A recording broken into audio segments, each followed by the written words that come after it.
ओम गणेशाय नमः। ओम नमः शिवाय। मेरे चैनल पर आप सभी का पुनः स्वागत है। जब भी कोई ग्रह गोचर में राशि परिवर्तन करता है तो उसका प्रभाव प्रत्येक व्यक्ति के जीवन पर अवश्य पड़ता है। खास तौर पर जब स्लो मूविंग प्लैनेट्स यानी कि मंद गति से चलने वाले प्लैनेट्स राशि परिवर्तन करते हैं तो उनका यह गोचरीय प्रभाव बहुत इंपॉर्टेंट होता है। ऐसा इसीलिए क्योंकि वह एक राशि में काफी समय व्यतीत करते हैं, इसलिए यह स्वाभाविक है जब भी वह उस राशि को छोड़कर अगली राशि में जाएंगे तो परिस्थितियां बहुत बदल जाती हैं। 4 ऐसे ग्रह हैं जो मंद गति से चलते हैं।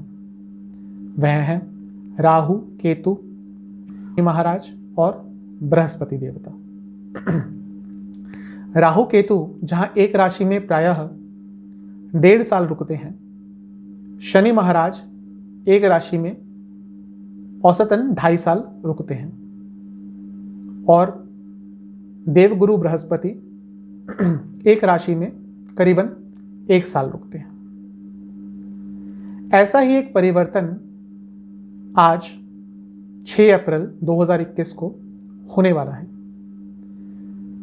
जब देवताओं के गुरु देवगुरु बृहस्पति अपनी नीच राशि मकर को छोड़कर कुंभ में प्रवेश करेंगे। कुंभ में बृहस्पति जी करीबन 6 महीने के लिए रुकेंगे, फिर दोबारा वक्री होकर वह मकर में आएंगे कुछ टाइम के लिए, लेकिन तब की बात तब करेंगे। पहले देखते हैं कि इस परिवर्तन का असर पूरे विश्व पे, भारत पे और हमारे व्यक्तिगत जीवन पे क्या होगा। पहले बात कर लेते हैं विश्व की। जब भी हम विश्व के संदर्भ में बात करते हैं और गोचर की बात करते हैं तो हमें काल पुरुष की कुंडली देखनी चाहिए।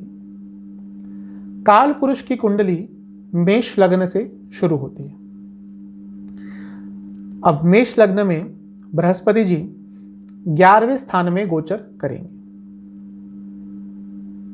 यूजुअली तो ये बहुत ही अच्छा गोचर माना जाता है। 11वां भाव सबसे अच्छे भावों में से गिना जाता है। इसको लाभ का भाव कहा जाता है। तो यह जो गोचर होगा यह पूरे विश्व के लिए इकोनॉमिकली बेटर रहेगा। जो भी हम पिछले कुछ टाइम से कोरोना के कारण losses through out the world झेल रहे थे, उसमें थोड़ा बहुत सुधार अवश्य आएगा। लेकिन सिर्फ ये कह देना कि बृहस्पति एक शुभ ग्रह है और वह शुभ फल ही देंगे, यह पूर्णतः गलत है। कोई भी ग्रह पूर्ण रूप से शुभ नहीं होता, कोई भी ग्रह पूर्ण रूप से अशुभ नहीं होता। उसी तरह से बृहस्पति जी भी अशुभ फल दे सकते हैं। ज्योतिष का एक बहुत इंपॉर्टेंट नियम है भावेत भावम, यानी कि जैसे छठे भाव से रोग डिजीजेस देखी जाती हैं, वैसे ही छठे से छठा भाव यानी कि 11वां भाव, उससे भी डिजीजेस रोग देखे जा सकते हैं। साथ ही में 11वां भाव एक्सपेंशन का भाव है, यहां से चीजें बढ़ती हैं।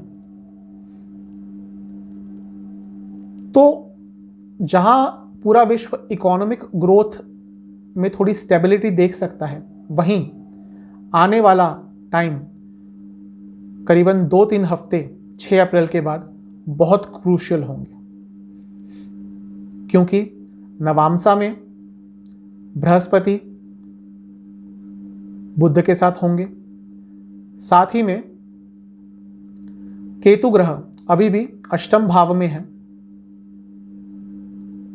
और यदि हम नवांसा कुंडली देखेंगे तो कुछ दिनों बाद बुध और केतु दोबारा साथ में होंगे। तो यह आने वाले 2-3 हफ्ते पूरी दुनिया के लिए काफ़ी क्रूशल हैं। हमें सावधानियां छोड़नी नहीं चाहिए। हो सकता है कोरोना दोबारा स्पीड पकड़ ले, या हो सकता है कोई कोरोना का नया स्ट्रेन, डेडली स्ट्रेन फिर से आ जाए। और बहुत बहुत पॉसिबल है कि एक कोरोना का मिनी एक्सप्लोजन, यानी कि जिस रेट से कोरोना बढ़ रहा है वो काफ़ी तेज़ हो जाए। तो अभी भी हमें सावधानियां छोड़नी नहीं है। बहुत क्रूशियल टाइम है यह 6 अप्रैल से आने वाले 2-3 हफ्ते। इसमें कुछ गलत हो सकता है। अब देखते हैं कि इंडिया के लिए, भारत के लिए यह गोचर कैसा रहेगा। जब हम भारत के लिए गोचर देखेंगे तो हमें वृषभ से, यानी कि टॉरस लग्न की कुंडली से देखना पड़ेगा। यदि हम वृषभ से देखते हैं तो बृहस्पति देवता 10वें भाव में गोचर करेंगे। फिर से इकोनॉमी के लिए यह थोड़ा सा अच्छा संकेत अवश्य देता है, लेकिन ज्योतिष में हर बार यदि आप एनालिसिस करते हैं तो आपको कई एंगल्स से देखना पड़ता है। जहां इकोनॉमी के लिए हो सकता है ये बृहस्पति का गोचर अच्छा हो, लेकिन बृहस्पति जी की मूल त्रिकोण राशि धनु, सेजिटेरियस, टॉरस से, वृषभ से अष्टम भाव में पड़ती है और वहां के स्वामी बृहस्पति जी दशम भाव में हैं। तो इस टाइम में पॉलिटिकल बदलाव बहुत संभव है। कुछ पॉलिटिकल अप्स एंड डाउन बहुत हो सकते हैं। साथ ही में फिर से मैं कहूंगा कि ये आने वाला टाइम बहुत क्रूशियल है, स्पेशली इंडिया के लिए। अष्टम भाव जो डिजीजेस का कारक है, वो भी ऐसे डिजीजेस जो बदलती रहती हैं, जिनको डायग्नोस करना बहुत मुश्किल है। साथ ही में जब हम इंडिया की बात करते हैं तो लग्न के स्वामी शुक्र होते हैं, उनसे बृहस्पति जी का गोचर 2/12 की एक्सेस में होगा। यह भी अच्छे संकेत नहीं दे रहा। तो मैं यह कह सकता हूं कि 6 अप्रैल के बाद आने वाले 2-3 हफ्ते हो सकता है इंडिया में कोरोना की एक दोबारा नई लहर आ जाए और एक एक्सप्लोजन टाइप हो जाए, जिसको कंट्रोल करना थोड़ा मुश्किल हो जाएगा। तो थोड़ा सावधानियां हमें अभी भी बरतना बहुत ज़रूरी है। इजी लेना इसको हमें छोड़ना पड़ेगा, क्योंकि ये आने वाले 2-3 हफ्ते थोड़े मुश्किल हो सकते हैं। खास तौर पर इन दिनों में कुछ बड़े पॉलिटिशियंस, कुछ सेलिब्रिटीज, बिजनेस टाइकून्स, इंडस्ट्रियलिस्ट, ऐसे नाम आपको सुनाई देंगे जिनको कोरोना होगा, बड़े बड़े नाम। तो यह थी एक आम भविष्यवाणी पूरे विश्व के लिए और हमारे देश के लिए। तो अब हम देखेंगे कि देवगुरु बृहस्पति का यह गोचर हमारे व्यक्तिगत जीवन में 12 राशियों पे क्या प्रभाव डालेगा। तो पहले बात करते हैं मेष की। मेष लग्न से बृहस्पति जी 11वें भाव में गोचर कर रहे हैं। 11वां भाव लाभ स्थान है। पहले मैं बता चुका हूं कि जितने भी भाव हैं उनमें से यदि कोई सबसे शुभ भाव है तो वह 11वां भाव है। यहां पे प्रायः सभी ग्रह अच्छा रिजल्ट देते हैं। तो मेष लग्न के लिए यह गोचर बृहस्पति जी का काफी शुभ होगा। साथ ही में जो मेष लग्न के स्वामी हैं यानी कि मंगल, उनके साथ बृहस्पति जी की मित्रता वाले संबंध हैं, यानी कि जो उनके रिलेशनशिप हैं वो फ्रेंडली हैं। तो उस तरह से देखें तो भी यह गोचर अच्छा साबित होगा। बृहस्पति जी नवम भाव के स्वामी होकर 11वें स्थान पर बैठेंगे। यह अपने आप में ही एक धन योग बन रहा है। तो इस समय में आपको धन पाने की संभावना बहुत बढ़ जाएगी। कोई आपका रुका हुआ धन था तो वह भी आपको मिल जाएगा। बहुत अच्छा समय है धन के लिए, लेकिन हेल्थ वाइज थोड़े इश्यूज आपको हो सकते हैं। स्पेशली ब्लड प्रेशर से रिलेटेड प्रॉब्लम्स आपको आ सकती हैं। साथ ही में जब हम एक्सेस देखेंगे, कभी भी गोचर देखते हैं तो एक्सेस देखना जरूरी होता है। तो 4:10 का ये एक्सेस है जो बहुत ही शुभ माना जाता है, क्योंकि बृहस्पति जी 11वें स्थान पर बैठे हैं। तो मैं कह सकता हूं कि इस टाइम पे करियर रिलेटेड आपको ग्रोथ मिल सकता है। साथ ही में प्रॉपर्टी रिलेटेड भी आपको कुछ अच्छा लाभ हो सकता है। तो अब बात करते हैं टॉरस, वृषभ लग्न की। वृषभ लग्न के लिए बृहस्पति जी 10वें भाव में गोचर कर रहे हैं।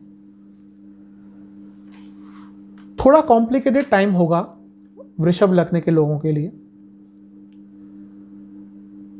अगर हम एक्सेस देखेंगे तो 2:12 है और 10वें स्थान पर बैठकर यह एक्सेस बन रही है, तो करियर रिलेटेड थोड़े प्रॉब्लम्स हो सकते हैं। साथ ही में टॉरस जो राशि है उसके स्वामी है शुक्र, उनके साथ बृहस्पति जी के जो संबंध है वो बहुत अच्छे नहीं माने जाते। तो वहां से भी थोड़े नेगेटिव रिजल्ट्स दिख रहे हैं। साथ ही में क्योंकि बृहस्पति जी की मूल त्रिकोण राशि अष्टम भाव में पड़ रही है और वहां के स्वामी होकर बृहस्पति जी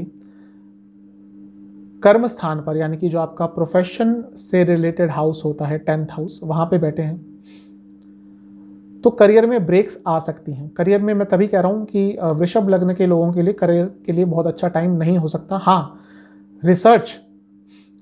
रिसर्च के लिए आपके लिए बहुत अच्छा टाइम हो सकता है। इन्वेस्ट करने की कहीं सोच रहे हैं तो अभी कुछ टाइम तो रुक जाइए। हेल्थ वाइज भी बहुत क्रूशियल टाइम हो सकता है। स्पेशली यदि आप डायबिटीज़ के पेशेंट हैं तो थोड़ा संभल जाएं। आने वाले 1.5-2 महीने प्रॉब्लम्स हो सकती हैं। इसके बाद हम बात करेंगे मिथुन यानी कि जेमिनाई की, जो कि तीसरी राशि है। जेमिनाई से बृहस्पति नवम भाव में गोचर करेंगे। प्रायः यह गोचर के लिए अच्छा स्थान है, लेकिन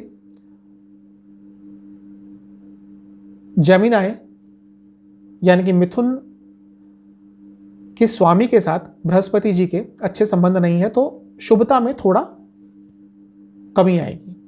साथ ही में बृहस्पति जी शुभ ग्रह होकर 2 केंद्रों के स्वामी बनते हैं मिथुन के लिए, तो यहां पे उनके ऊपर केंद्राधिपति दोष लग जाता है। फिर वहां से शुभ फलों में थोड़ी बहुत गिरावट अवश्य आती है। भाग्य स्थान में बैठे हैं तो शुभ फल तो अवश्य मिलेगा ही, क्योंकि वहां पे बैठकर वह लग्न पर दृष्टि डालेंगे। करियर के लिए अच्छा टाइम यह बनेगा। साथ ही में हायर स्टडीज के लिए भी आप जा सकते हैं। अगर एक्सेस की बात करें तो दोबारा 2:12 की एक्सेस बन रही है, तो आपको भी थोड़ा हेल्थ को लेकर कॉन्शियस हो जाना पड़ेगा। स्पेशली यदि आपको कोई नर्व्स से रिलेटेड प्रॉब्लम्स हैं तो आपको आने वाले 1-1.5 महीने में प्रॉब्लम्स आपकी बढ़ सकती हैं। अगली राशि है कर्क राशि यानी कि कैंसर। कैंसर से बृहस्पति जी अष्टम भाव में गोचर करेंगे। कर्क के स्वामी हैं चंद्र और वह बृहस्पति जी की उच्च की राशि है, साथ ही में संबंध भी अच्छे हैं चंद्रमा से। तो इसीलिए यह जो गोचर होगा वह प्रायः शुभ होगा। साथ ही में मूल त्रिकोण राशि बृहस्पति जी की छठे भाव में है और वो अष्टम भाव में बैठेंगे। तो यहाँ पे एक विपरीत राजयोग बन रहा है, मतलब कि शुरुआत में आपको स्ट्रगल्स करने पड़ सकते हैं पर अंत में आपको सफलता अवश्य मिलेगी। साथ ही में अगर गोचर देखें तो कुछ समय के लिए बहुत अच्छा कल्पद्रुम और वसुमती योग बन रहा है। धन अर्जित करने के लिए बहुत अच्छा टाइम है, इसको यूटिलाइज अवश्य कीजिएगा। हाँ, हेल्थ वाइज दोबारा, क्योंकि जलीय तत्व की राशि है कर्क, तो डायबिटीज या फिर कोई ब्लड रिलेटेड प्रॉब्लम्स आपको हो सकती हैं। हाँ, डाइजेस्टिव प्रॉब्लम्स भी हो सकती हैं, तो इन चीज़ों का ध्यान रखिएगा। इसके बाद हम बात करेंगे लियो लग्न के बारे में। लियो लग्न से बृहस्पति जी सप्तम स्थान में गोचर करेंगे। लियो के यानी कि सिंह राशि के स्वामी है सूर्य देवता और उनके साथ बृहस्पति जी के रिलेशनशिप फ्रेंडली है। तो सप्तम भाव में जब बृहस्पति जी गोचर करेंगे तो वह लग्न पर दृष्टि डालेंगे, तो इससे शुभ फल लियो लग्न के जातकों को अवश्य प्राप्त होगा। लव लाइफ के लिए यह टाइम अच्छा रह सकता है, शादी के लिए भी। यदि आपकी शादी बहुत टाइम से डिले हो रही है तो इस गोचर से वह जो शादी टल रही थी वह अवश्य हो जाएगी। लव लाइफ के लिए भी बहुत अच्छा टाइम है। इस टाइम पे आप पाएंगे कि यदि आपके जो पार्टनर है वो लियो हैं तो थोड़े अफेक्शनेट और रोमांटिक से हो जाएंगे। यूजुअली लियो लग्न के जो जातक होते हैं इतने अफेक्शनेट होते नहीं हैं और इतना शो भी नहीं करते, पर इस टाइम थोड़े से वो रोमांटिक हो जाएंगे। स्टूडेंट्स और रिसर्च करने वालों के लिए बहुत अच्छा टाइम है, बहुत अच्छा लाभ उठा सकते हैं आने वाले टाइम में आप। हाँ, 6 अप्रैल के बाद कुछ दिन, 7-8 दिन हेल्थ प्रॉब्लम्स आपको हो सकती है, स्पेशली दिल से रिलेटेड हार्ट प्रॉब्लम्स आपको हो सकती हैं, तो उस चीज़ का ध्यान दीजिएगा। बच्चों से मनमुटाव हो सकता है। इसके बाद हम बात करेंगे वर्गो यानी कि कन्या राशि की। कन्या राशि से बृहस्पति जी छठे भाव में गोचर करेंगे, शुभ स्थान नहीं है। हेल्थ रिलेटेड काफ़ी प्रॉब्लम्स आ सकती है। एक्सेस भी यदि हम देखें तो 2/12 का है, यह साफ इंडिकेट कर रहा है कि हेल्थ रिलेटेड प्रॉब्लम्स आ सकती है, स्पेशली स्टमक और इंटेस्टाइन रिलेटेड प्रॉब्लम्स, पैनक्रियाज, यहाँ से रिलेटेड बहुत प्रॉब्लम्स आपको आ सकती है। हेल्थ का आपको, यदि आप वर्गो राशि के जातक हैं, लग्न आपका वर्गो है, तो थोड़ा हेल्थ को आपको प्रायोरिटी देनी पड़ेगी। फिर से क्योंकि बृहस्पति जी दोनों केंद्रों के स्वामी है तो केंद्राधिपति दोष लग रहा है। सप्तम भाव बिजनेस का भाव है, वहाँ से वो अपने सप्तम भाव से 12वें स्थान में बैठे यानी कि 6th हाउस में, तो बिजनेस में भी लॉसेस हो सकते हैं। कॉम्पिटिटिव एग्जाम्स के लिए या किसी कोई आपका एंट्रेंस एग्जाम है तो उसके लिए अच्छा टाइम है, उसमें आपको अच्छा रिजल्ट मिल सकता है। अब बात करेंगे लिब्रा यानी कि तुला लग्न के बारे में। तुला लग्न से बृहस्पति जी पंचम भाव में गोचर करेंगे। पंचम भाव शुभ स्थान है, यहाँ से वह अपनी नवी दृष्टि लग्न पर डालेंगे यानी कि भाग्य में वृद्धि अवश्य होगी। लेकिन क्योंकि बृहस्पति जी की लग्न के स्वामी शुक्र जी के साथ जो रिलेशनशिप है वह अच्छे नहीं है, बृहस्पति जी शुक्र को अपना दुश्मन मानते हैं, तो जो शुभ फल है उनमें थोड़ी सी गिरावट आएगी। आपके लव लाइफ में रुकावट आ सकती है, प्रॉब्लम्स आ सकती है लव लाइफ में। यदि आपके बच्चे हैं तो उनको हेल्थ इश्यूज हो सकते हैं, थोड़ा सावधान रहना पड़ेगा।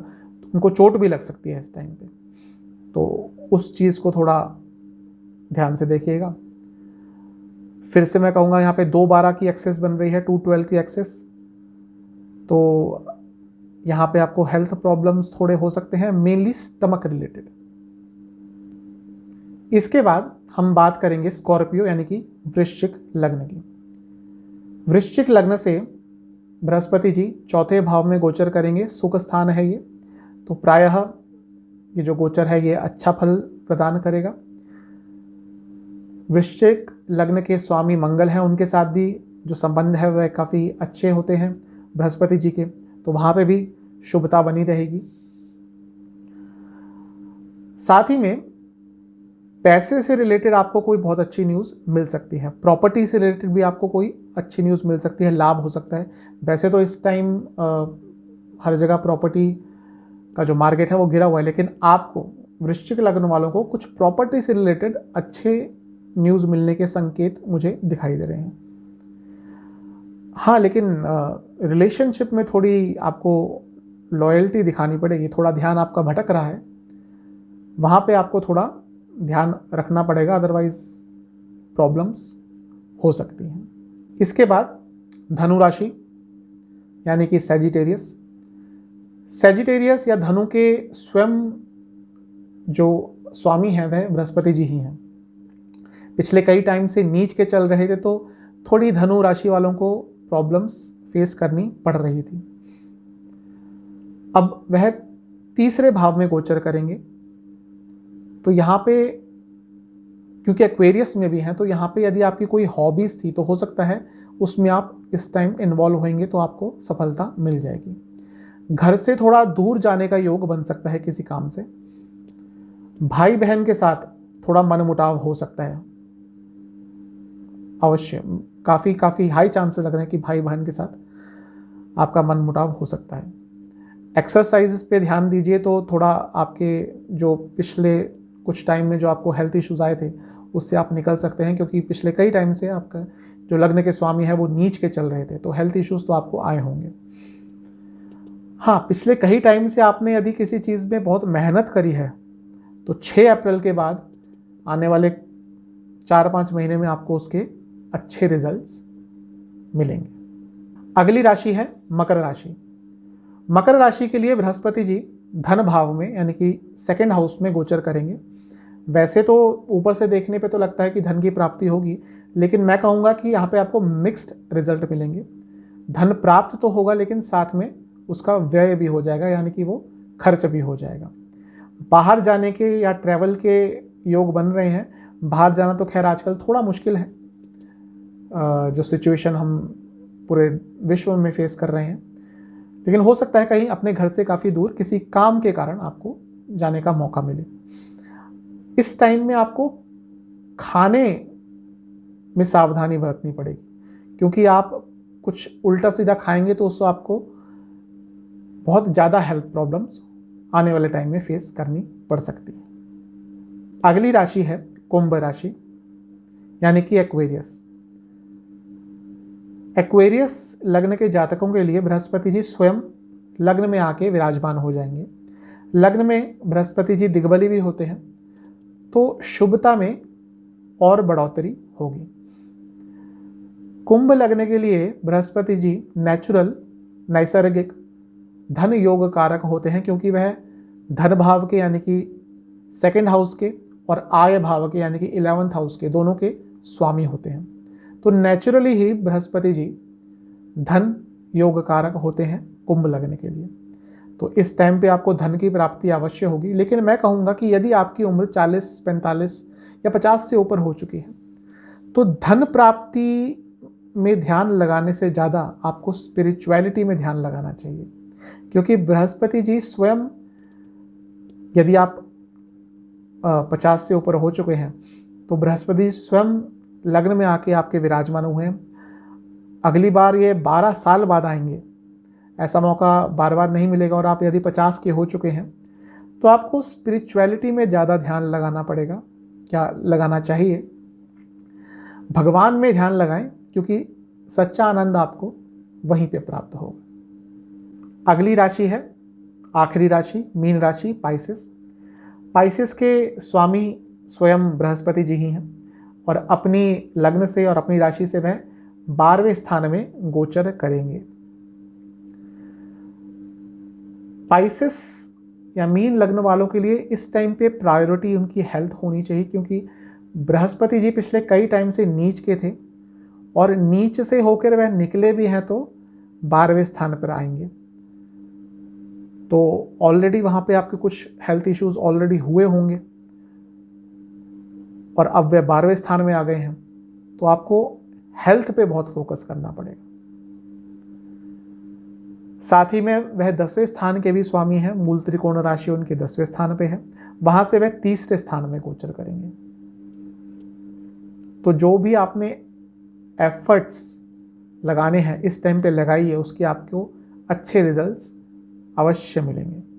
थोड़ा मुश्किल हो सकता है, लेकिन इस टाइम पे जो आप एफर्ट्स लगाएंगे उसके दूरगामी रिजल्ट्स आपको मिलेंगे। शॉर्ट जर्नीज भी आपकी कोई ना कोई हो सकती है। मीन लग्न वाले जातकों का पिछला टाइम अच्छा नहीं गया, जब से बृहस्पति जी नीच के हुए हैं, तो अब नीच राशि से निकले हैं तो अच्छा टाइम उनका अवश्य स्टार्ट होगा।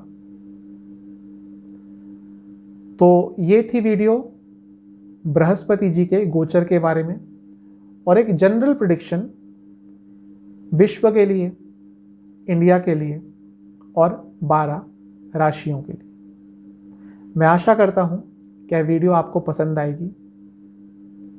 इस वीडियो को अवश्य लाइक कीजिए और यदि आपको ऐसी ही वीडियोस या फिर आपको ज्योतिष, तंत्र मंत्र, देवी देवताओं की उपासना, सनातन धर्म आदि के बारे में रेगुलर नियमित तौर पर वीडियोस चाहिए तो इस चैनल को अभी सब्सक्राइब कीजिए और इस चैनल को ज़्यादा से ज़्यादा लोगों में शेयर कीजिए। तो मिलता हूँ अगली वीडियो में, तब तक के लिए ओम नमः शिवाय।